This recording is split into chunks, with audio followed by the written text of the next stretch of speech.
Hello friends, welcome to Gayatri guides. तर हा जो आपला आहे पाठ्यक्रम S2 आहे, शालेय संस्कृती व्यवस्थापन नेतृत्व व परिवर्तन. यामध्ये मी जवळपास तुम्हाला 17 ते 18 क्वेश्चन्स जे आहे IMP 3 चॅप्टरचे दिलेले आहे. बाकीचे उरलेले 2 चॅप्टर आहे ते नेक्स्ट व्हिडिओमध्ये राहणार आहे. हा जो आहे आपला ऑडिओ लिसन जे सिरीज आहे, ज्याला आपण म्हणू शकतो, तर ऑडिओ लिसनची सिरीज चालू आहे. यामध्ये फक्त मी तुम्हाला IMP क्वेश्चन्स जे आहे किंवा मग जे क्वेश्चन्स इथे दिलेले आहे ते क्वेश्चन्स आणि त्यांचं एक्सप्लेनेशन फक्त मी तुम्हाला इथे वाचून दाखवणार आहे किंवा मग सांगणार आहे. ठीक. तर सगळ्यात पहिला क्वेश्चन जो आहे त्याचं नाव आहे की गुरुकुल आश्रम पद्धतीचे प्रकार, ध्येय स्पष्ट करा. ठीक आहे. तर गुरुकुल आश्रम पद्धतीचे प्रकार काय काय आहे ते आपण बघूया. सगळ्यात आधी जी काही गुरुकुल आश्रम पद्धती आहे ती समजून घेऊया की नेमकी काय आहे. बरोबर. प्राचीन काळी गुरुकुल आश्रमात विद्यार्थ्यांवर जे शैक्षणिक संस्कार करण्यात येत होते त्याला काय म्हणायचं आहे? गुरुकुल आश्रम पद्धती असं म्हटलं जायचं. बरोबर. मग प्राचीन भारतातील शालेय संस्कृतीमध्ये गुरुकुल आश्रम पद्धती जी आहे ती प्रचलित झालेली आहे. वर्तमान काळातील निवासी शाळेप्रमाणे प्राचीन काळात विद्यार्थी गुरूंच्या गुरुकुलामध्ये राहून त्यांच्या नियंत्रणाखाली राहून त्यांचे सर्व शिक्षणाचे पालन जे आहे ते करत होते. बरोबर. त्यामुळे त्याचे काही प्रकार ठरलेले आहे. जवळपास 4 प्रकार आहे त्याच्यामध्ये. मग मानवाने आपल्या जीवनात कोणत्या कोणत्या अवस्थेत कोणते कर्म करायला हवे याचे विवरण जे आहे ते गुरुकुल आश्रम पद्धतीमध्ये व्यवस्थेने ते दिलेले आहे. प्रत्येक व्यक्तीला 4 प्रकारची ऋण फेडावी लागतात असं ते म्हटलेलं आहे. किती म्हणजे देवऋण, गुरुऋण, पितृऋण आणि समाज ऋण. या ऋणांतून मुक्त होण्यासाठी गुरुकुल आश्रम पद्धतीने या व्यवस्थेची निर्मिती जी आहे ती केलेली आहे. तर त्यामध्ये सगळ्यात पहिलं आहे गुरुकुल ब्रह्मचार्याश्रम आहे सगळ्यात पहिलं. मग प्रत्येक मानवी प्राण्याच्या जीवनातील ही पहिली अवस्था असणार आहे. म्हणजे या अवस्थेमध्ये ब्रह्मचारी राहून शिक्षण घ्यावे लागत असं. मग वयाच्या 8व्या वर्षी उपनय संस्कार झाल्यानंतर शिष्याला शिक्षण घेण्यासाठी गुरुगृही जे आहे ते पाठवलं जातायचं. मग या गुरुकुल आश्रम पद्धतीमध्ये काय व्हायचं की शिष्याला शिस्त लावून त्याला आपल्या गुरूंची सेवा करावी लागत असे. शिक्षण पूर्ण झाल्यावर शिष्याला आपल्या गुरुला त्याच्या ऐपतीप्रमाणे गुरुदक्षिणा द्यावी लागत असे. बरोबर. दुसरं असणार आहे गुरुकुल गृहस्थाश्रम. यामध्ये काय असणार आहे की गुरुकुल आश्रमात शिष्याला आपले संपूर्ण जे जीवन आहे ते पूर्ण झाल्यावर गुरूंची परवानगी घेऊन तो घरी जात असत आणि घरी गेल्यावर त्याचा विवाह केला जात असे. आणि प्रत्येक व्यक्तीला संस्कार चांगले जे आहे चांगला संस्कार करून आई वडील ऋण जे आहे उपकार जे आहे ते फेडावे अशी अपेक्षा यामध्ये असणार आहे. थर्ड आहे त्याचं नाव आहे वानप्रस्थाश्रम. मग या गुरुकुल आश्रम पद्धतीमध्ये काय होणार आहे की प्रत्येक व्यक्तीने संसाराची सर्व सूत्रे आपल्या मुलांवर सोपवून अरण्यात जाऊन ईश्वर नामस्मरणात वेळ घालवणे ही अपेक्षा असते. याला संन्यास आश्रमाची पूर्वतयारी सुद्धा म्हटलं जातं. आणि त्याच्यामुळेच चौथा प्रकार जो पडतो तो आहे संन्यास आश्रम. यामध्ये काय होतं की गुरुकुल आश्रमात प्रत्येक व्यक्तीने आशा आकांक्षा मोह व सर्व बंधने यापासून मुक्त होऊन संन्यास घ्यावा असे किंवा मग संन्यास घ्यावा लागत असे. त्याप्रमाणे काम, क्रोध, मद, मत्सर व लोभ या सर्व गोष्टींचा त्याग करून साधू वैराग्याचे जीवन जे आहे ते यामध्ये जगायला लागत असे. कशामध्ये? संन्यास आश्रममध्ये. ठीक आहे. तर अशा प्रकारे जे होते ते काय असणार आहे याचे प्रकार जे आहे ते असणार आहे. तर पुढे आहे दिलेलं त्याचं ध्येय आहे. तर ध्येय कोणती आहे की त्यामध्ये जवळपास 6 ध्येय त्यांनी पाडलेले आहे. तर सगळ्यात पहिलं म्हणजे काय की जे आपल्याला माहिती आहे की प्राचीन काळात धर्म, चारित्र्य, संस्कृती, समाज यांना महत्त्वाचे स्थान होतं. मग शिक्षण हे माध्यम म्हणून संस्कारासाठी वापर जाणारे उत्तम साधन होते. मानवी जीवनाच्या संपूर्ण अंगास स्पर्श करणारी शालेय संस्कृती तेव्हा होती. त्यामुळे काही ध्येय त्यांनी ठरवले होते. त्यातलं पहिलं होतं धार्मिकता व पवित्र मनावर बिंबवणं. म्हणजे काय की गुरुकुल आश्रमात विद्यार्थ्यांत आपल्या भारतीय संस्कृतीबद्दल सार्थ अभिमान वाटावा यासाठी शिक्षणातून धार्मिकता आणि पावित्र्य याविषयी महत्त्व पटवून दिले जात असायचे. मग गुरुकुलामध्ये शिक्षण घेत असताना प्रार्थना, व्रते, नियमांचे पालन करणं, सण उत्सव सेलिब्रेट करणं इत्यादी माध्यमातून धर्मातील पवित्र्यांचे संस्कार जे आहे ते विद्यार्थ्यांवर केले जात असायचे. मग गुरुकुलातील गुरूंच्या आचरणातून व उपदेशातून विद्यार्थ्यांमध्ये आध्यात्मिक पातळीचे विचार जो आहे तो सवय जी आहे ती विद्यार्थ्यांना लागत असायची. दुसरं आहे त्याच्यामध्ये चरित्राची जडणघडण. गुरुकुल आश्रम पद्धतीमध्ये काय होतं की शिष्य आपल्या गुरूंच्या घरी त्यांच्या देखरेखीखाली राहत असल्यामुळे दैनंदिन व्यवहारात नीतिनियमांची, सद्गुणांची जोपासना करण्याची चांगली सवय कशामध्ये लागणार होती? यामध्ये अंगी बाळगण्याचा प्रयत्न जो आहे तो यामध्ये केला जायचा. मग गुरुकुलातील गुरूंची आचरण पद्धती असेल ही शिष्यासाठी चारित्र्य संवर्धनाचा पहिला टप्पा आहे असं त्यांनी मानलेलं असायचं. मग आपल्या शिष्याकडून सद्वर्तन घडावे अशा पद्धतीचे गुरूंचे वर्तन जे आहे ते असायचे. सद्वर्तन किंवा सद्गुण व शहाणपण यामुळे शिष्याच्या जीवनाला विशिष्ट असा आकार देण्याचा प्रयत्न कशातून होत असेल? गुरुकुल आश्रम पद्धतीमधून होत असायचं. थर्ड ध्येय आहे ते आहे की सुसंगत व्यक्तिमत्व घडवणं. गुरुकुल आश्रममध्ये भावी आयुष्यात विद्यार्थ्यांचं व्यक्तिमत्व कसं घडेल याविषयी विचार केला जात असायचा. मग शिक्षण घेण्याच्या कालावधीत होणारा जो व्यक्तिमत्व विकास आहे हा भावी आयुष्यात स्वाभिमान, विश्वास व महत्त्वाकांक्षा हे गुण निर्माण करण्यासाठी उपयुक्त ठरत असे. मग गुरुकुल आश्रमात विद्यार्थ्यांमध्ये तर्कशास्त्र, कायदा आणि तत्त्वज्ञान या विषयांच्या माध्यमातून स्वयं विचार करण्याची सवय जी आहे ती लागली जायची. यामुळे काय होतं की या कालावधीमध्ये निर्माण झालेली मनाची विशालता असायची, स्वाभिमान, निर्णय क्षमता जी असायची, आत्मविश्वास व आत्मसंयमन या गुणांमुळे काय व्हायचं, व्यक्तिमत्वांचा योग्य विकास होत असेल. ठीक, तर अशा प्रकारे तिसरं ध्येय होतं. चौथं आहे, सॉरी फॉर दॅट जर डिस्टर्बन्स होत असेल तर, कारण बाहेर आज जे आहे कोजागिरी पौर्णिमा चालू आहे, त्यामुळे बाहेर इकडे जे आहे त्रिपुरा स्टेटमध्ये कोजागिरी पौर्णिमेला खूप जास्त महत्त्वाचं स्थान दिलं जातं. त्यामुळे इकडे यांची दिवाळीसारखा जो सेलिब्रेट सण जो आहे तो कोजागिरी पौर्णिमा जी आहे ती दिवाळीसारखं सेलिब्रेट करतात. त्यामुळे फटाक्यांचा आवाज जो आहे तो मधून तुम्हाला येत असेल.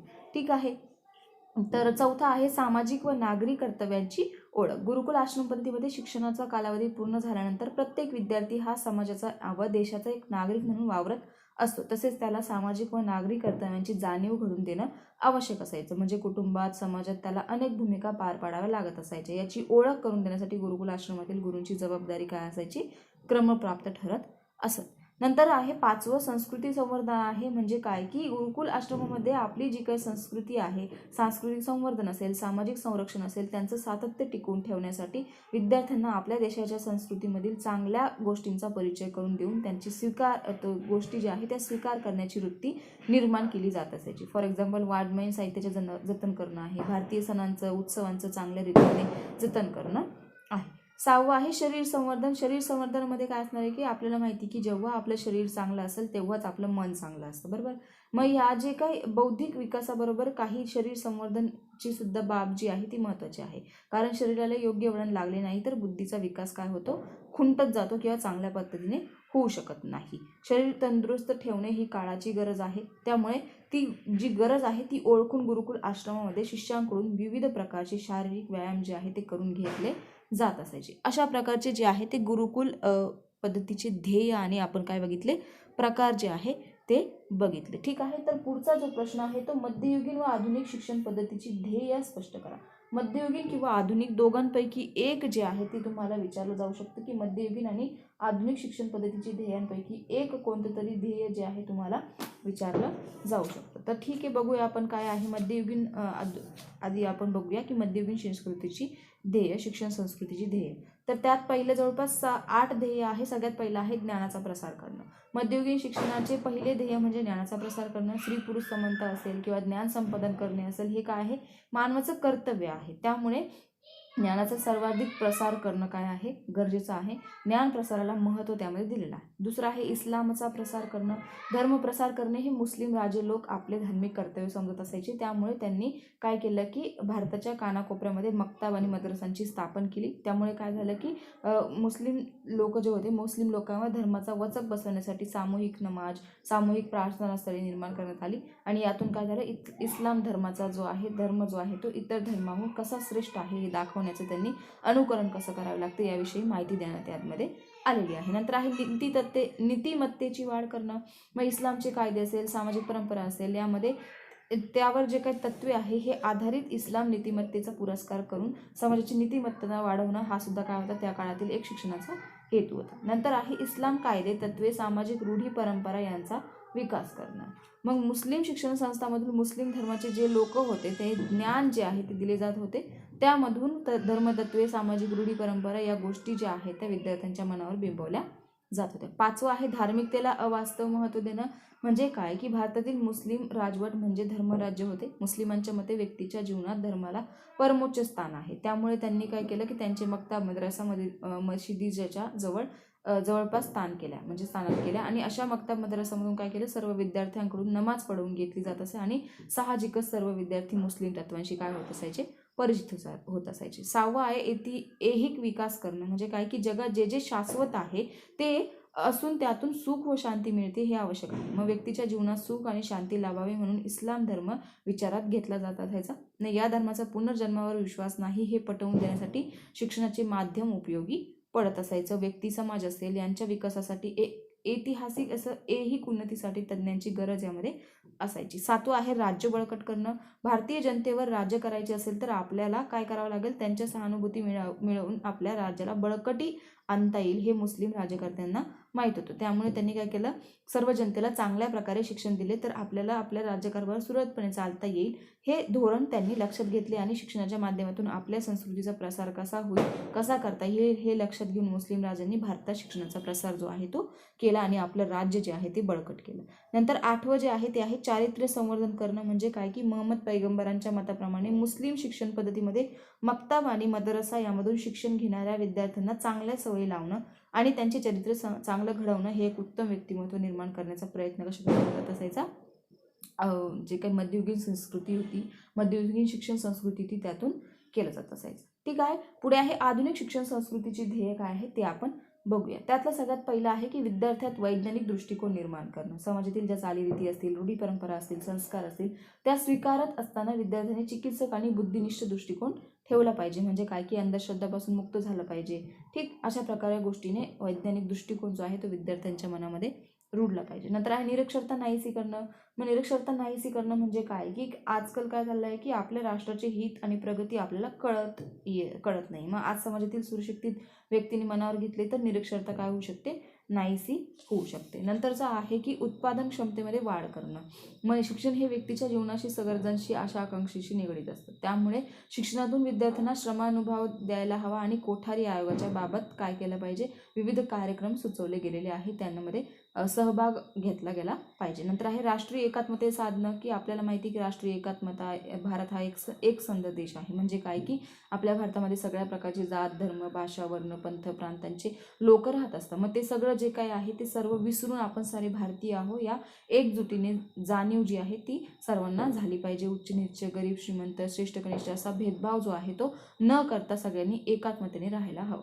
नंतर आहे मूल्यांची जोपासना करणं. ज्यामध्ये बंधुभाव असेल, सहनशीलता असेल, कार्यक्षमता, प्रामाणिकपणा, एकनिष्ठपणा हे जे आहे मूल्यांचा जोपासना जी आहे ती झाली पाहिजे. नंतर आहे 6वं लोकशाही जीवननिष्ठेचे दृढीकरण करणं. लोकशाही प्रणालीत प्रत्येक व्यक्तीस आचार विचार करण्याचे स्वातंत्र्य आहे. बरोबर. मग सामाजिक व नैतिक मूल्यांचे मनापासून पालन करणारे नागरिक निर्माण झाले पाहिजे. विद्यार्थ्यांत हक्काची जाणीव निर्माण झाली पाहिजे. तसेच कर्तव्य पार पाडण्याची इच्छा त्यांच्यामध्ये निर्माण झाली पाहिजे. नंतर आहे विद्यार्थ्यांमध्ये उपाययोजना क्षमता निर्माण करणं. म्हणजे काय की विद्यार्थ्यांनी प्राप्त केलेली जी काही शिक्षणाची पदवी असणार आहे ती उपाययोजने क्षमतामध्ये त्यामध्ये तफावत जी आहे ती आढळून येते. म्हणजे काय की शिक्षण घेऊन सुद्धा एक आत्मविश्वास विद्यार्थी निर्माण करू शकत नाही. बरोबर. मग जीवनात येणाऱ्या समस्या सोडवण्यासाठी त्याने मिळवलेले जे काही ज्ञान आहे ते त्याला कशा प्रकारे उपयोग करता येईल, कोणत्या समस्येला कशा प्रकारे तोंड देण्याचं गरजेचं आहे हे कशाला विद्यार्थ्यांना कळालं पाहिजे. म्हणजे त्यांनी घेतलेलं जे काही ज्ञान आहे त्याचा उपयोग काय झाला पाहिजे, भविष्यामध्ये काय केला पाहिजे, झाला पाहिजे. 8वं आहे आंतरराष्ट्रीय सामंजस्याची भावना निर्माण करणं. म्हणजे काय की आपण राष्ट्रीय किंवा मग राष्ट्राचे नागरिक आहोत त्याप्रमाणे जगाचेही नागरिक आहोत. बरोबर. ही भावना सगळ्यांमध्ये असायला हवी. म्हणजेच आंतरराष्ट्रीय सामंजस्य होत. जगातील देशात या भावनेमुळे शांतता आणि मैत्री निर्माण होण्यास मदत होत असते. मग आपल्या राष्ट्राबद्दल प्रेमाची भावना आपण जरूर निर्माण करू, परंतु इतर राष्ट्रांबद्दल सुद्धा देशाची आणि मत्सराची भावना निर्माण होणार नाही याची काय केली पाहिजे, काळजी घेतली पाहिजे. 9वं आहे व्यक्तीचे राहणीमान उंचावणं. मग आधुनिक शिक्षण प्रणालीमध्ये काय होतं की शिक्षणातून व्यक्तीचा बौद्धिक, सामाजिक आणि आर्थिक विकास होत असतो. मग व्यक्तीसाठी शिक्षण असते त्यामुळे व्यक्तींचा सर्वांगीण विकास करण्यासाठी शिक्षणाची भूमिका जी आहे ती महत्त्वाची मानली जाते. मग शिक्षणाचा हा हेतू जो आहे तो ज्ञान देणं, बरोबर ज्ञानातून व्यक्तीला रोजगार उपलब्ध करून देण्याची भूमिका जी आहे ती शिक्षण काय करत असतं, जोपासत असतं. अशा प्रकारचे जे आहे ते कशाचे आहे, मध्ययुगीन जे आहे आधुनिक शिक्षण संस्कृतीची काय आहे, ध्येय असणार आहे. ठीक. नंतरचा पुढचा जो प्रश्न आहे तो आहे राजाराम मोहन रॉय यांचं किंवा मग महात्मा फुले यांचे शिक्षणातील योगदान जे आहे, दोघांपैकी एकाचं योगदान जे आहे तुम्हाला विचारलं जाऊ शकतं. तर काय आहे, दोघांपैकी एक तुम्हाला 2 ते 3 मार्क्ससाठी विचारलं जाऊ शकतं. इम्पॉर्टंट आहे. नाही विचारलं तरीही करून ठेवलं किंवा माहीत असायला हवं तुम्हाला. ठीक आहे. तर काय आहे ते ऑलरेडी आपण खूप वेळेस डिस्कशन केलेलं आहे. तर राजाराम मोहन रॉय यांनी काय केलं होतं की समाजातील ज्या रूढी परंपरा होत्या, अनिष्ट चालीरीती होत्या, अंधश्रद्धा नष्ट होऊन समाज सुधारण्याचा होण्यासाठी शिक्षण पद्धतीमध्ये बदल होणं त्यांच्यामध्ये काय होतं, आवश्यक आहे. मग आपल्या देशातील प्रगत मार्गावर नेण्यासाठी बनारस महाविद्यालयातील विद्यार्थ्यांना वैज्ञानिक आणि अद्ययावत इंग्रजी शिक्षण देण्याचं काय केलं त्यांनी, आग्रह धरला. ठीक आहे. ज्योतिराव फुलेंनी काय केलं, अहमदनगर येथील अमेरिकन मिशन सुरू झाल्यानंतर त्यांनी काय केलं, अस्पृश्यांचे शिक्षण कार्य जे आहे ते हाती घेतलं होतं. बरोबर. अशा प्रकारे जे आहे अस्पृश्यांचे म्हणजे त्यांच्यावर काय केलं, त्यांनी कामगिरी केली होती. अशा प्रकारचं त्यांचं काम जे आहे राजाराम मोहन रॉय किंवा मग जे आहे काय म्हणतात त्याला, महात्मा फुले यांच्यापैकी एक जे आहे तुम्हाला विचारलं जाऊ शकतं. ठीक आहे. नंतरचा पुढचा जो प्रश्न आहे तो आहे शालेय संस्कृतीचे स्वरूप स्पष्ट करा. तर शालेय संस्कृतीचे स्वरूप काय आहे तर ते आपण बघूया. शालेय संस्कृतीचे स्वरूप स्पष्ट करायला विचारलं गेलेलं आहे की शालेय संस्कृती म्हणजे काय, की सगळ्यात आधी आपण त्याची व्याख्या बघू. मनुष्याच्या अतीत, वर्तमान व भविष्यकालीन जीवनाचे विकसित रूप म्हणजे शालेय संस्कृती होय, किंवा मग सामाजिक जीवन शैलीचे दुसरे नाव म्हणजे संस्कृती होय. अशा प्रकारे त्यांनी जे आहे डेफिनेशन्स दिलेले आहेत. भरपूर साऱ्या डेफिनेशन्स त्यांनी दिलेल्या आहे. जॉन डुईच्या मध्ये बालकांच्या विशिष्ट दिशेने विकास करण्यासाठी जीवनातील गुण विशेष व विशिष्ट अशा प्रकारची कृती आणि व्यवसाय उपलब्ध करून देणं म्हणजे काय, की करून देण्यासाठी एक विशिष्ट असं हेतू निर्माण करणं किंवा परिस्थिती निर्माण करणं, त्याला म्हणायचं आहे शाळा किंवा मग शाळा म्हटलेलं आहे. ब्राऊन यांच्या मते काय, की विद्यार्थ्याला केवळ ज्ञान देणे हे शालेय जीवनाचे उद्दिष्ट नव्हे, तर ज्ञान व लोकांच्या बाबतीत विशिष्ट वृत्तीची विकास जो आहे तो जोपासणे, असं ब्राऊन यांनी म्हटलेलं आहे. मग त्याचं स्वरूप काय आहे, इम्पॉर्टंट आहे. स्वरूप जे आहे ते 2 ते 4 लाईनीचं स्वरूप आहे, परंतु इम्पॉर्टंट आहे. शाळा ही एक सामाजिक संस्था मानलेली आहे. तसेच शाळा हे एक समाज परिवर्तनाचे महत्त्वपूर्ण साधन आहे. मग शिक्षणाशिवाय लोकशाही नाही आणि लोकशाहीशिवाय शिक्षण नाही. आत्ताची जीवन पद्धती ही लोकशाही तत्वावर आधारित आहे. म्हणून लोकशाही तत्वाचा शालेय जीवनातील सर्व व्यवहार सुरळीतपणे चालण्यासाठी लोकशाही व्यवस्थापन, प्रशासन आणि संघटन असणं आवश्यक बनलेलं आहे. बस एवढंच स्वरूप आहे. एकदम सिंपल शॉर्टकट. 2 मार्क्ससाठी क्वेश्चन जो आहे तो विचारला जाऊ शकतो. इम्पॉर्टंट आहे त्याच्यामुळे लक्षात ठेवायचं आहे. ठीक आहे. तर अशा प्रकारे स्वरूप जे आहे एकदम शॉर्ट आणि स्वीट असं 4 ते 5 लाईनीचं स्वरूप जे आहे ते त्यांनी तिथे दिलेलं आहे. बरोबर. नंतरचा जो पुढचा जो प्रश्न आहे तो आहे आपला जवळपास भारतातील विविध शाळांचे प्रकार स्पष्ट करायला विचारलं गेलेलं आहे. भारतातील विविध शाळांचे प्रकार जे आहे ते स्पष्ट करायला तुम्हाला विचारलं गेलं आहे. तर कोणते कोणते प्रकार आहे आपण ऑलरेडी खूप वेळेस डिस्कशन केलेलं आहे. तर त्यामध्ये काय काय आहे बघूया. जवळपास त्याच्यामध्ये किती प्रकार असणार आहे, तुमच्या जवळपास 9 ते 10 प्रकार जे आहे त्यांनी तिथे दिलेले आहे. फक्त प्रकार मी तुम्हाला सांगते, ते तुम्ही बाकीचं आन्सर जे आहे तुम्ही बघून घ्यायचं आहे. खूप वेळेस डिस्कशन केलेलं आहे. ऑल इन वनची जी काही सिरीज आहे त्यामध्ये सुद्धा मी तुम्हाला समजावून सांगितलेलं आहे. कोणते कोणते प्रकार आहे. विद्यानिकेतन आहे, सैनिक शाळा आहे, केंद्रीय शाळा आहे, नवोदय विद्यालय आहे, रात्र शाळा आहे, विशेष शाळा आहे, आश्रम शाळा आहे, साखर शाळा आहे, वस्ती शाळा आणि सेतू शाळा, हमी शाळा. अशा प्रकारचे प्रकार जे आहे ते दिलेले आहे. त्यापैकी प्रकार लिहून कोणतेही 2 प्रकार जे आहे तुम्हाला ते स्पष्ट करायला विचारले जाऊ शकतात. ठीक आहे. त्यामुळे इम्पॉर्टंट आहे, लक्षात ठेवायचं आहे. ठीक. नंतरचा जो पुढचा प्रश्न आहे तो आहे की शिक्षण प्रक्रियेतील विद्यार्थी व शिक्षकांची भूमिका जी आहे ती स्पष्ट करायला विचारली गेलेली आहे. तुम्हाला शिक्षण प्रक्रियेमधील भूमिका म्हणजे एक तर शिक्षकांची किंवा व्यक्तीची भूमिका जी आहे तुम्हाला स्पष्ट करायला विचारली गेलेली आहे. तर बघूया शिक्षकाची भूमिका काय आहे. तर शिक्षकांची जवळपास 8 प्रकारे भूमिका असते. पहिलं म्हणजे अध्यापकाची भूमिका असणं गरजेचं आहे. दुसरं मित्रत्वाची भूमिका आहे. तिसरं सल्लागार आणि मार्गदर्शकाची भूमिका. चौथं पालकाची भूमिका. 5वं अध्ययन गती वर्धकाची भूमिका. 6वं संशोधकांची भूमिका. 7वं समुपदेशाची भूमिका. 8वं रक्षकाची भूमिका. ठीक आहे. अशा प्रकारच्या ज्या आहे शिक्षकांची भूमिका असणार आहे. आणि विद्यार्थ्यांची भूमिका काय काय असणार आहे. मग विद्यार्थ्यांची पहिलं म्हणजे नेत्याची भूमिका, नंतर अनुयायाची भूमिका, शिस्तीची भूमिका, सहकार्याची भूमिका, स्वच्छतेची भूमिका, मित्रत्वाची भूमिका, शालेय प्रतिनिधीची भूमिका आणि छंद जोपासण्याची भूमिका. अशा प्रकारे ते आहे ते इम्पॉर्टंट आहे. तर अशा प्रकारे आपल्या फर्स्ट चॅप्टरमध्ये जवळपास 5 ते 6 क्वेश्चन मी तुम्हाला इथे एक्सप्लेन केलेलं आहे. पुढचा जो चॅप्टर आहे, सेकंड चॅप्टर आहे आपला, त्याच्यातला जो आहे तो फर्स्ट क्वेश्चन जो आहे तो आपण बघूया. त्यातला फर्स्ट क्वेश्चन आहे शालेय व्यवस्थापन व्याख्या सांगून गरज, महत्त्व आणि वैशिष्ट्ये स्पष्ट करा. तर शालेय व्यवस्थापनची व्याख्या काय आहे सगळ्यात पहिले आपण बघूया. व्यवस्थापनला आपल्याला माहिती आहे की मॅनेजमेंट असं म्हणतात. बरोबर. त्याच्या भरपूर साऱ्या पीटर ड्रॅकर आहे, जॉन मी आहे, शूल्स, स्टॅनले हॉल यांनी खूप साऱ्या डेफिनेशन सांगितलेले आहे. तर काय आहे की व्यवस्थापनाचा अर्थ आहे इन शॉर्टकट की कारभार बघणं, व्यवस्था करणं किंवा व्यवहार करणं, बरोबर. पीटर ड्रॅकर यांच्यामध्ये काय आहे की व्यवस्थापन हे एक बहुउद्देशीय साधन असून त्या अन्वये एखाद्या व्यवसाय, व्यवस्थापक, कामगार आणि कार्य यांचे व्यवस्थापन केले जात असते. मग किंवा म्हणजे शूल्स यांच्यामध्ये काय की पूर्वनिश्चित उद्दिष्टे साध्य करण्यासाठी संघटनेने नेतृत्व, मार्गदर्शन आणि निर्देशन करणारी यंत्रणा म्हणजे काय आहे, व्यवस्थापन असं म्हटलेलं आहे. अशा प्रकारे व्यवस्थापनाची व्याख्या त्यांनी तिथे सांगितलेली आहे. तर गरज काय आहे ते आपण बघूया. व्यवस्थापन ही एक संकल्पना आहे, आपल्याला माहिती आहे, आणि ती एक महत्त्वाची संकल्पना आहे. त्यामुळे व्यवस्थापनाची व्याप्ती ही विस्तीर्ण आहे, बरोबर. मग त्यामुळे शिक्षणात अनेक दृष्टीने व्यवस्थापनाची गरज आणि महत्त्व आपल्याला दिसून येतात. पहिलं म्हणजे काय की आजच्या काळात शिक्षण हा एक व्यवसाय आहे. इतर क्षेत्रांतील उद्योग व्यवसायाचे महत्त्व लक्षात घेता शिक्षण क्षेत्रातही शालेय व्यवस्थापनाची आवश्यकता असणं गरजेचं आहे. दुसरं म्हणजे काय की उद्योग व्यवसायात व्यवस्थापनामुळे त्या व्यवसायाची प्रगती व विकास करणं गरजेचं आहे. त्याप्रमाणे शिक्षण व्यवसायाचा विकास व प्रगती होण्यासाठी व्यवस्थापनाची गरज आहे. तिसरं म्हणजे भारत हा विकसनशील देश आहे. विकसनशील देशाने शालेय व्यवस्थापनावर किंवा व्यवसायावर केलेल्या खर्चाचे प्रमाण जे आहे ते दिवसेंदिवस वाढत चाललेले आहे. त्या खर्चाच्या प्रमाणात शिक्षणातून गुणवत्ता आणि प्राप्ती प्रमाण जे आहे यांची सांगड घालण्यासाठी प्रभावी शैक्षणिक व्यवस्थापनाचा विचार तिथे केलेला आहे. नंतर आहे प्रत्येक शाळा ही एक संस्था आहे. ती संस्था ज्या उद्देशाने स्थापन केलेली आहे तो उद्देश साध्य करण्यासाठी शाळेचे व्यवस्थापन दर्जेदार असणं गरजेचं आहे. अशा प्रकारे त्यांनी काय केलेलं आहे, गरज आणि महत्त्व दिलेली आहे. त्यानंतर त्याची वैशिष्ट्ये काय आहे ते आपण बघूया. मग काय की वैशिष्ट्य सगळ्यात पहिलं म्हणजे लवचिकता. लवचिकता याचा अर्थ परिस्थितीनुसार कार्यात बदल करणं होय. म्हणजे कालमानानुसार एका बदलत्या परिस्थितीनुसार संपूर्ण व्यवस्थापनात आवश्यकतेनुसार योग्य ते बदल करायला हवा. म्हणजे काय की साचेबंद व्यवस्थापन प्रशासकीय प्रक्रियेत बाधा निर्माण करतात, बरोबर.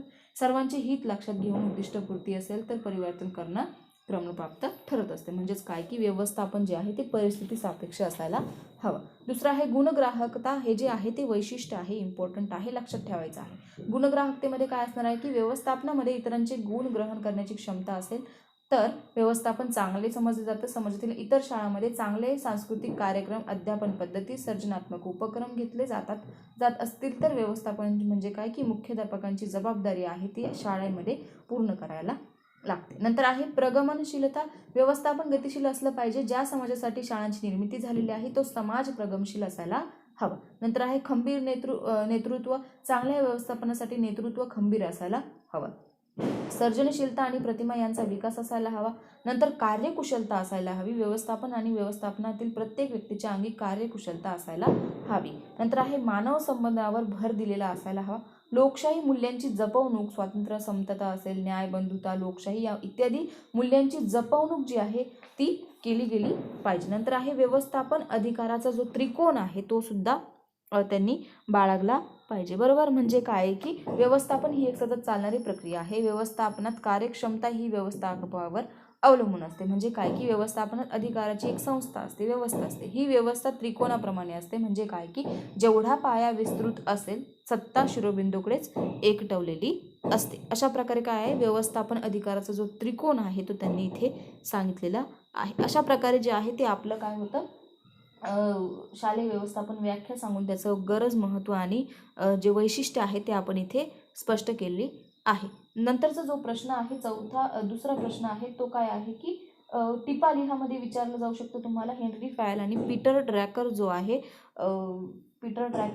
त्यांचा सिद्धांत जो आहे तो तुम्हाला विचारला जाऊ शकतो. त्याच्यामुळे तो व्यवस्थितपणे करून ठेवायचा आहे. हेनरी फॅलच्या सिद्धांतामध्ये त्यांनी व्यवस्थापनातले योगदान असेल, त्यांचे व्यवस्थापनाबद्दल जे विचार असतील ते तुम्ही व्यवस्थितपणे करायचे आहे. पीटर ड्रॅकरची उपपत्ती काय आहे तेही तुम्ही व्यवस्थितपणे करून घ्यायचं आहे. पीटर ड्रॅकरचं योगदान जे आहे ते त्यांनी विचारलेलं असणार आहे. त्यामध्ये व्यवस्थापनाची व्याप्ती असेल, नाविन्य आणि कल्पकतेला महत्त्व असणार आहे, उद्दिष्टाभिमुख व्यवस्थापन असेल, चारित्र्यावर भर असेल, दूरदृष्टी असेल, व्यवस्थापन व्यवसाय असेल, व्यवस्थापकाचे कार्य असणार आहे. अशा प्रकारे काय असणार आहे ते योगदान जे असणार आहे. ऑलरेडी नोट्समध्ये सुद्धा मी तुम्हाला जे काही सब टॉपिक आहे ते सांगितलेले आहे. सब टॉपिक एकदा परफेक्ट झाले तर तुमचं आन्सर जे आहे ते व्यवस्थितपणे तुम्हाला लिहिता येत आहे. ठीक आहे. नंतरचा पुढचा जो प्रश्न आहे तो आहे आपला शालेय संघटनाची व्याख्या सांगून मूलतत्वे व भौतिक घटक स्पष्ट करायला गेलेले आहे. शालेय संघटनाची जी व्याख्या आहे तर काय आहे शालेय संघटना, आधी आपण त्याची डेफिनेशन बघूया की काय आहे. शालेय संघटना ही एक सामाजिक संस्था असणार आहे, बरोबर. मग शालेय संघटना म्हणजे तशीच शाळा हे एक समाज परिवर्तनाचे महत्त्वपूर्ण साधन मानलं जातं. मग शिक्षणाविना लोकशाही नाही आणि लोकशाही विना शिक्षण नाही, आपण हे बघितलेलं आहे, बरोबर.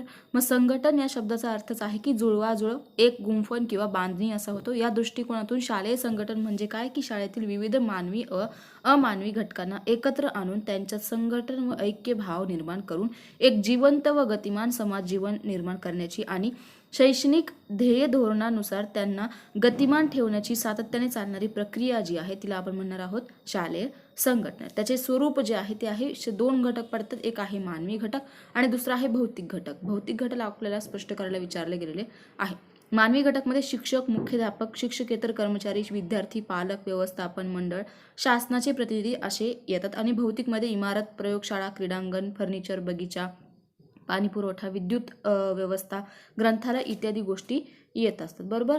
मग वरील जे काही दोन्ही घटक आपण बघितले जे संख्यात्मक दृष्टिकोनाने महत्त्वाचे नसून ते गुणात्मक व कार्यात्मक दृष्टीने महत्त्वाचे असले पाहिजे, तेव्हाच अध्ययन अध्यापन प्रक्रिया जी आहे त्यांच्यामध्ये समन्वय जो आहे तो साधू शकतो. तर त्याची मूल तत्वे काय काय आहे ते आपण बघूया. मूल तत्व म्हणजे काय की शिक्षणाचे जे ध्येय आहे ते साध्य करण्यासाठी विविध साधन सामग्रीची गरज आपल्याला लागत असते. मग शाळेसाठी सुसज्ज इमारत हवी, वर्गखोल्या, वर्गातील फर्निचर, इतर साहित्य, पाण्याची व्यवस्था, अध्यापनाची व्यवस्था या सर्व गोष्टींकडे लक्ष द्यावा लागत असते. म्हणजेच काय की भौतिक आणि मानवी या दोन्ही घटकांकडे लक्ष द्यावं लागतं.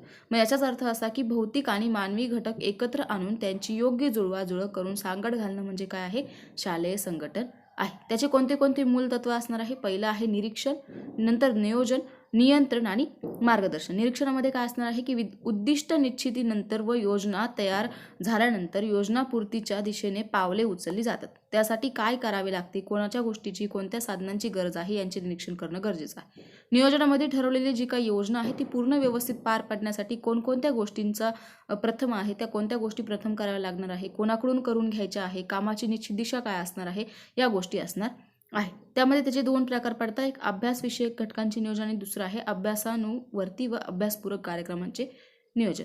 तिसरं आहे नियंत्रण. तयार केलेल्या ज्या काही योजना असणार आहे कार्याची अंमलबजावणी होत आहे की नाही ते पाहणं, ती त्याप्रमाणे करून घेणं म्हणजे काय आहे नियंत्रण होय. नंतर आहे मार्गदर्शन. ठरवलेल्या योजनेपेक्षा काही वेगळ्या स्वरूपाचे जे काही किंवा मग चुकीचे कार्य व्हावयास लागले तर त्यात सुधारणा सुचवण्याचे कार्य म्हणजे काय आहे मार्गदर्शन असणार आहे. भौतिक घटकमध्ये काय येणार आहे, शालेय इमारत असेल, वर्गखोल्या, प्रयोगशाळा, वाचनालय, कार्यशाळा, मैदान, बगीचा, फर्निचर, वसतिगृह किंवा मग मनोरंजन सभागृहे, स्वच्छतागृहे, विशेष गरजा असणाऱ्या मुलांसाठी सोयी सुविधा, अशा प्रकारच्या ज्या आहेत त्या सगळ्या कशामध्ये येणार आहे भौतिक घटकामध्ये येणार आहे. ठीक आहे. नंतरचा जो पुढचा प्रश्न आहे तो आहे गुणवत्ता व्यवस्थापन संकल्पना, त्याचे गुण, टप्पे आणि फायदे स्पष्ट करायला विचारले गेलेले आहे. जोसेफ जुरॉन हे जे आहे ते व्यवस्थापनाचे प्रणेते आहे, त्यांना प्रणेते म्हणून ओळखलं जातं. त्यांनी गुणवत्ता व्यवस्थापनात योजना, नियंत्रण आणि सुधारणा ही त्रिसूत्री सांगितलेली आहे. गुणवत्ता व्यवस्थापन म्हणजे काय की कमीत कमी खर्चात योग्य नियोजन करून उत्कृष्ट गुणवत्तेच्या आधारे जास्तीत जास्त ग्राहकांचा विश्वास संपादन करणं होय. किंवा मग गुणवत्ता स्पर्धात्मक होता कामा नये. गुणवत्ता ही अदृश्य स्वरूपात असायला हवी, तिच्यावर व्यक्तिनिष्ठतेचा परिणाम होत असला तरी काही प्रमाणात का होईना पण ती वस्तुनिष्ठता असायला त्यामध्ये हवी, अशा प्रकारची त्याची संकल्पना आहे. त्याच्यानंतर आपण त्याचे जे गुण आहे किंवा मग टप्पे आपण बघूया. टप्पे काय आहे की ग्राहकांच्या गरजा विचारात घेऊन आपल्या उत्पादनाची रचना करणं.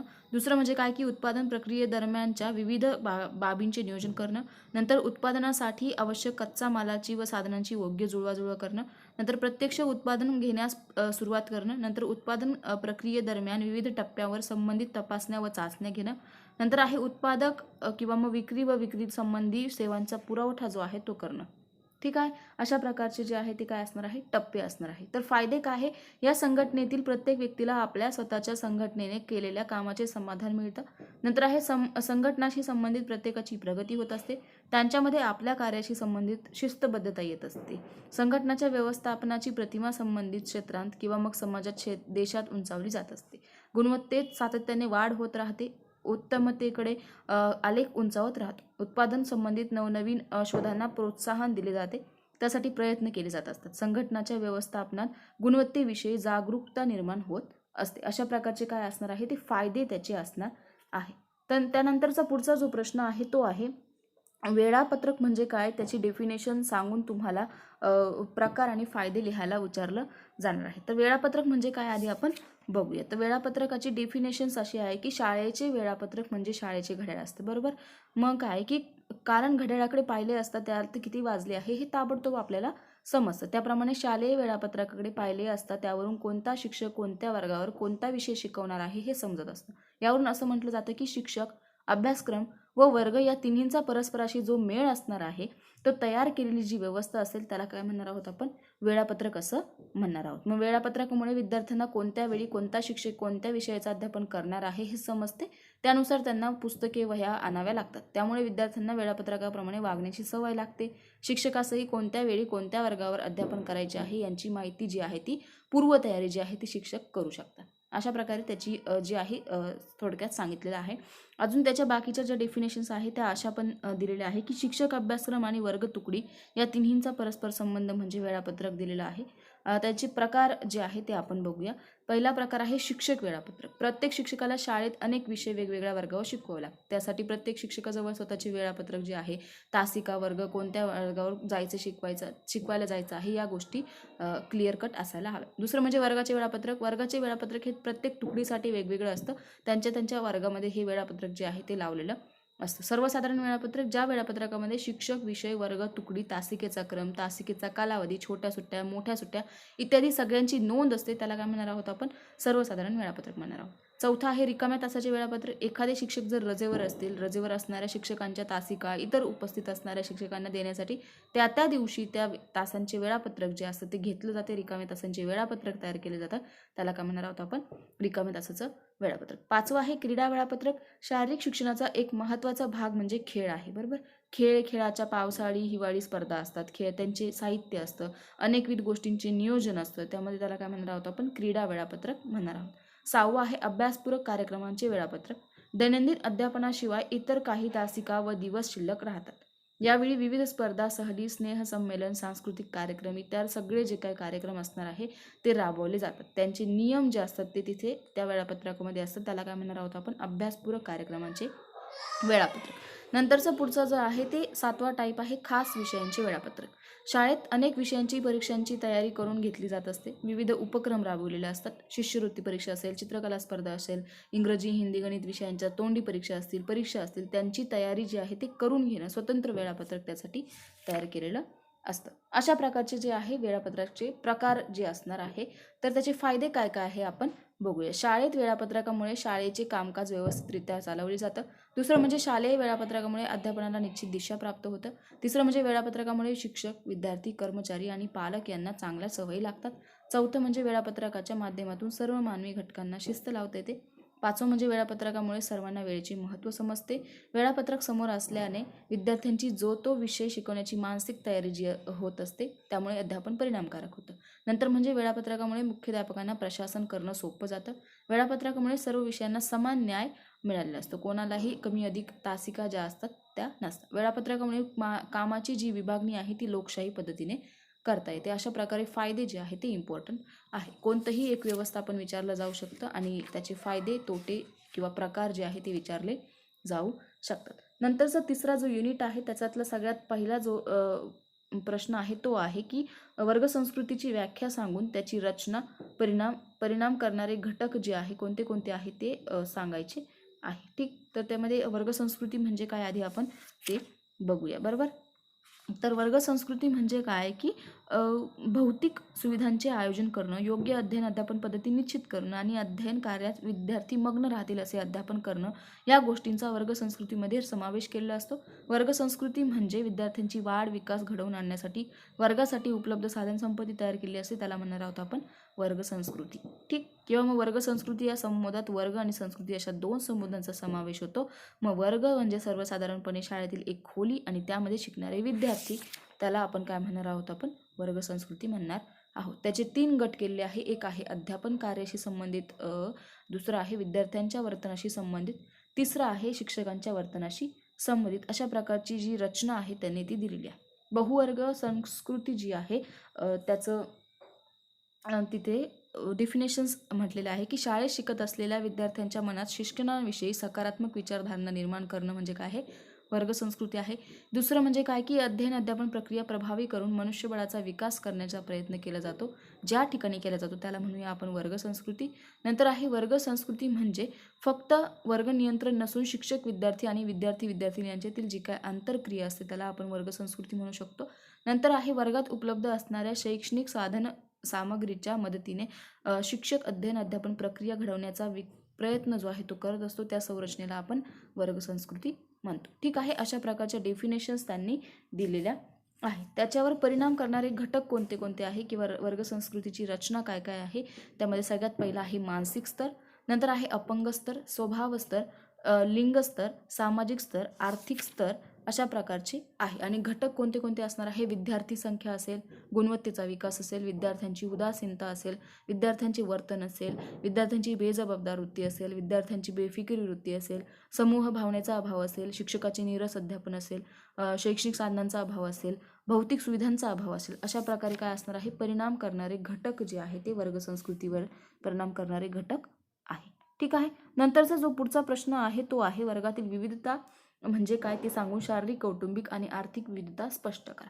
तर शालेय विद्यार्थ्यांचा बराचसा वेळ हा वर्गामध्ये अध्ययन अध्यापन प्रक्रियेमध्ये जात असतो. मग शालेय वर्गामध्ये शिकत असलेल्या जे काही विद्यार्थी असणार आहे हा विविध सामाजिक स्तरांतून आलेला असतो, बरोबर. सर्वसामान्य मुलांबरोबर शारीरिक मानसिक स्तरावरील विद्यार्थी जे असतात ते आलेले असतात. तसेच कौटुंबिक आणि आर्थिक स्तरावरील सुद्धा विद्यार्थी वर्गामध्ये दिसून येतात. त्यांच्यामध्ये कौटुंबिक विविधता असते, आर्थिक विविधता असते, सामाजिक विविधता जी असते ती दिसून येत असते. त्यातली पहिली आहे शारीरिक विविधता, बरोबर. त्यामध्ये विशेष गरजा असणारी मुले असणार आहे, म्हणून वेगवेगळ्या प्रकारची शारीरिक विविधता जी आहे ती वर्गामध्ये आपल्याला दिसून येत असते. नंतर त्यामध्ये परत दृष्टिदोष असलेली मुले असेल, कर्णबधिर असलेली मुले आहे, मतिमंद मुले आहे, अस्थिव्यंग असलेली मुले आहे. नंतर कौटुंबिक विविधता असेल, काही उच्च गरीब असेल, गरीब असेल, श्रीमंत गरीब असेल, अशा प्रकारचे विद्यार्थी जे आहे वर्गामध्ये आपल्याला दिसून येतात. नंतर आर्थिक विविधता असेल, त्याच्यामध्येही काही श्रीमंत असतील, गरीब असतील, अशा प्रकारचे जे आहे शालेय वर्गामध्ये गरीब, मध्यम, श्रीमंत या प्रकारातील मुले जे आहे ते विचारात घेऊन, त्यांचं शिक्षण विचारात घेऊन आर्थिक बाबतीत विविधता आपल्याला दिसून येत असते. मग शिक्षकांनी वर्गातील आर्थिक संदर्भात दिसून येणारी जी काही विविधता आहे ती लक्षात घेऊन वर्गातील अध्ययन अध्यापन प्रक्रिया चांगली घडवून आणण्याची भूमिका जी आहे ती पार पाडली पाहिजे. ठीक, नंतर पुढचा प्रश्न जो आहे तो आहे बहुवर्ग संस्कृती व्याख्या अध्यापन पद्धती. ठीक आहे, बहुवर्ग संस्कृतीची व्याख्या अध्यापन पद्धती किंवा वर्ग रचना जी आहे तुम्हाला विचारली जाऊ शकते. तर काय आहे बहुवर्ग संस्कृतीची व्याख्या, आधी आपण बघूया.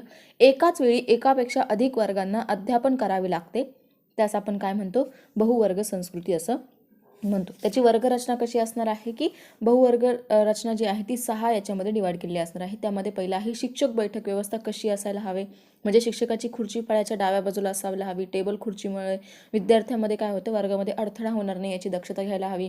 विद्यार्थी बैठक व्यवस्था सहज वर्गात फिरता येईल शिक्षकांना अशी असायला हवी.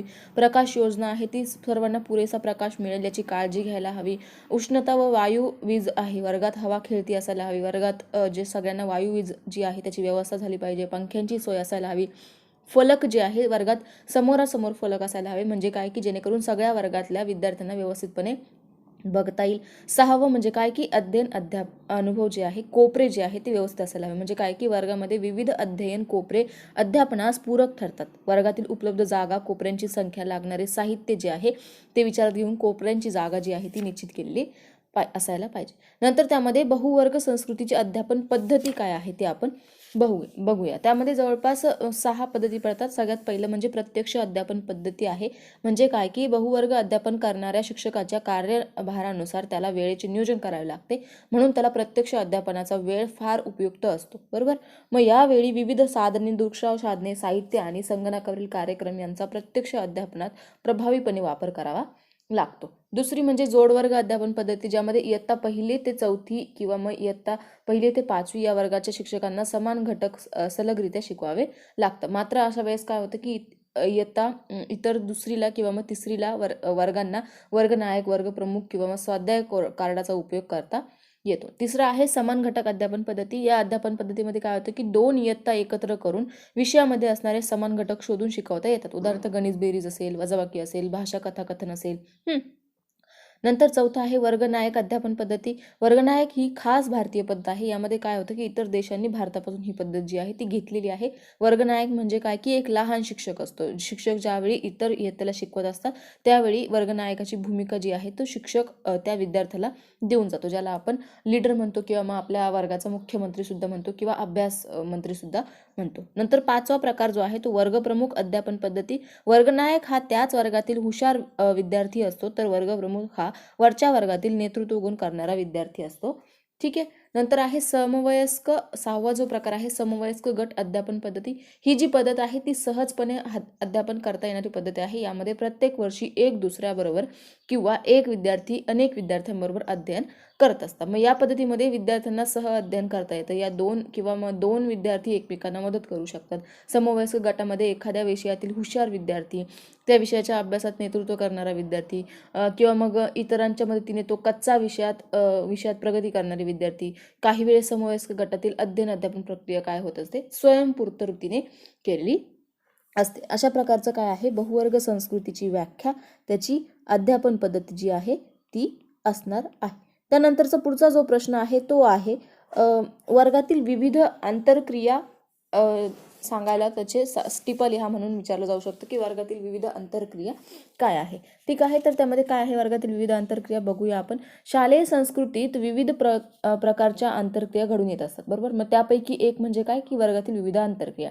मग शाळेच्या वर्गात चालणाऱ्या आंतरक्रियेला विद्यार्थ्यांच्या व्यक्तिमत्वाच्या दृष्टीने अनन्यसाधारण महत्त्व असतं, कारण वर्गात घडणाऱ्या ज्या सर्व योग्य अयोग्य घटनांचा आणि वर्तणुकीचा विद्यार्थ्यांवर परिणाम होत असतो. म्हणून वर्गातील औपचारिकरित्या घडून येणाऱ्या आंतरक्रिया ह्या प्रत्यक्ष स्वरूपात असू शकतात. त्यामध्ये सगळ्यात पहिले म्हणजे शिक्षक विद्यार्थी आंतरक्रिया असते. वर्गातील शिक्षक विद्यार्थी ही आंतरक्रिया सर्वांना प्रभावी पडत असते. नोट म्हणून तुम्हाला टिपा लिहामध्ये खूप वेळेस विचारलं जाऊ शकतं.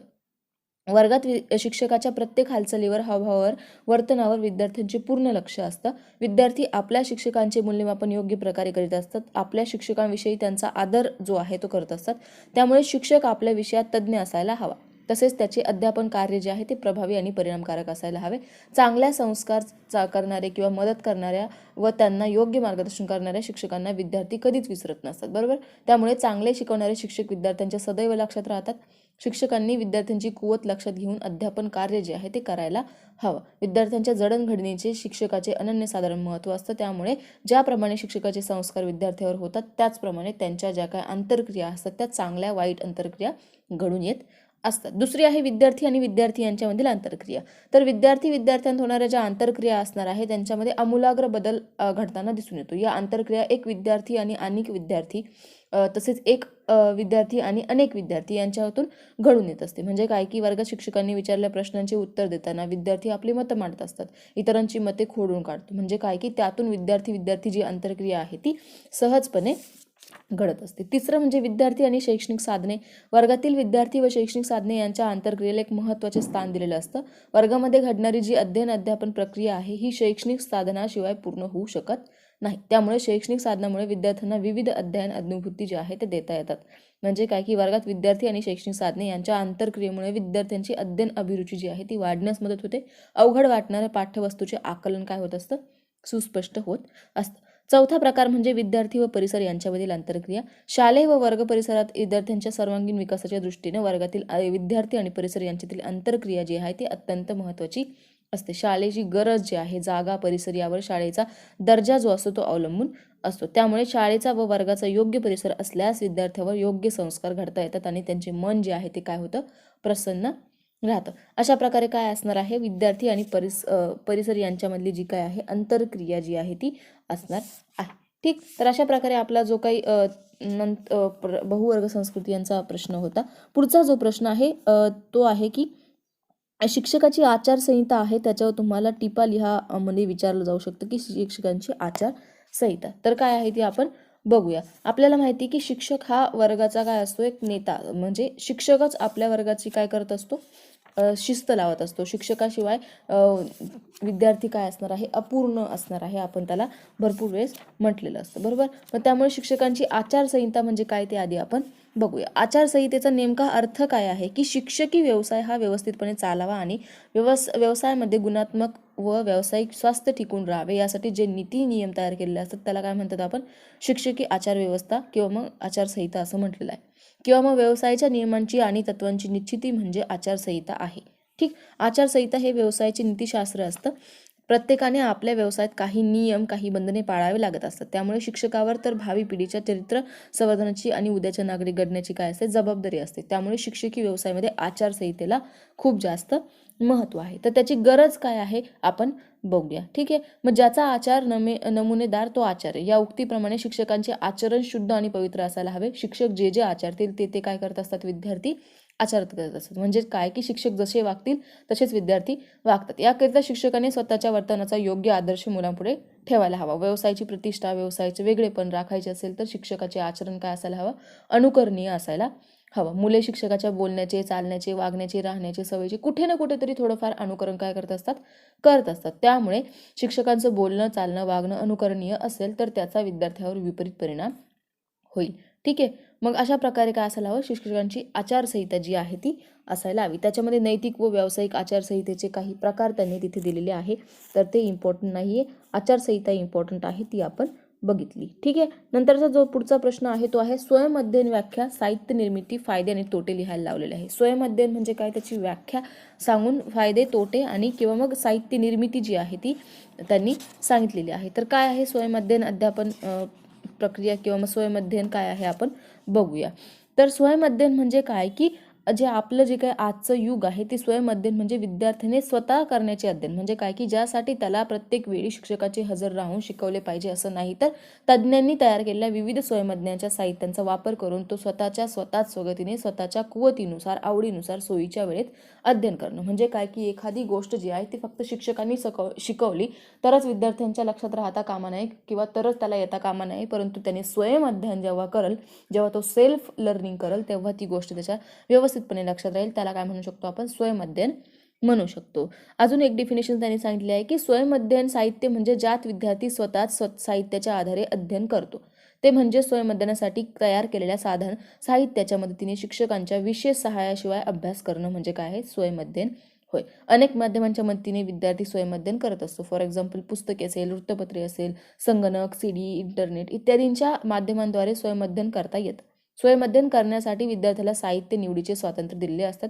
तसेच आपल्या वेळेनुसार, आवडीनुसार विद्यार्थी स्वयंअध्ययन करत असतात. ठीक आहे, म्हणजे काय की विद्यार्थ्याने एका अध्ययन साहित्यांचा वापर करून शंका समाधान झाले नाही तर विद्यार्थी दुसऱ्या अध्ययन साहित्याचा वापर करू शकता. फॉर एक्झाम्पल तुम्हाला पुस्तकातून एखादा आन्सर समजलं नाही तर तुम्ही नेटवर सर्च करू शकतात. एखादा यूट्यूबचा व्हिडिओ बघून आन्सर जे आहे ते मिळवू शकतात. त्याला काय म्हणू शकतो आपण, स्वयंअध्ययन पद्धती म्हणतो. त्याचे प्रकार कोणते कोणते आहे तर ते आधी बघूया. प्रकार त्यांचे 4 प्रकार पडतात. एक आहे मुद्रित साहित्य, दृकश्राव्य साहित्य, बहुमाध्यम इलेक्ट्रॉनिक्स आणि चौथं आहे इतर साधने. मुद्रितमध्ये काय काय येणार आहे, जे छापील पुस्तके असतात म्हणजे पुस्तके, पाठपुस्तके, मासिके, संदर्भ ग्रंथ, जर्नल्स, ज्ञानकोश, वर्तमानपत्रे, हे काय असणार आहे, मुद्रित साहित्य असणार आहे. दृकश्राव्यमध्ये आपण बघितलेलं आहे हे प्रत्यक्षिक, अप्रत्यक्षिक. प्रत्यक्षिकमध्ये पारदर्शी चित्रपट्टिका असणार आहे. अप्रत्यक्षीमध्ये चित्रे, फलक, नकाशे असेल. परत त्याचे श्राव साधने आहे. श्रावमध्ये रेडिओ आहे, ध्वनिमुद्रक आहे. ठीक आहे, आणि दृकश्रावमध्ये काय आहे, प्रत्यक्ष अनुभव असेल, अप्रत्यक्ष अनुभव असेल. हे काय असणार आहे, ते साधने. मग बहु इलेक्ट्रॉनिक्समध्ये काय असणार आहे, संगणक, इंटरनेट, ईमेल, टेलिकॉन्फरन्सिंग अशा प्रकारे. इतर साधनेमध्ये काय असणार आहे, सापशिडीचा खेळ असेल, नाटक, पटनाट्य, लोकगीतं यांचं काय असणार आहे, इतर साधनं येणार आहे. तर त्याचे फायदे आणि तोटे काय आहे आपण बघूया. पहिलं म्हणजे काय की वस्तुनिष्ठ अध्ययन साहित्य असल्यामुळे सर्व विद्यार्थ्यांना प्रत्येक वेळेला सारखेच अनुदेशन होईल असं नाही किंवा मग सारखेच अनुदेशन कधी कधी केलं जातं. दुसरं म्हणजे काय की विद्यार्थी स्वतःच्या गतीने अध्ययन करू शकतं. तिसरं आशय संदर्भातील चौफेर व सखोल माहिती प्राप्त होतं. चौथं आहे विद्यार्थ्यांमध्ये अध्ययन कौशल्य जे आहे ते विकसित होत असतं. ठीक, अशा प्रकारचे फायदे आहे. तर तोटे काय काय आहे की बोधात्मक विकासासाठी लिखित साहित्य उपयुक्त ठरते. कौशल्य आणि भावनात्मक परिणाम विकसित करण्यासाठी मात्र हे साहित्य उपयुक्त ठरत नाही.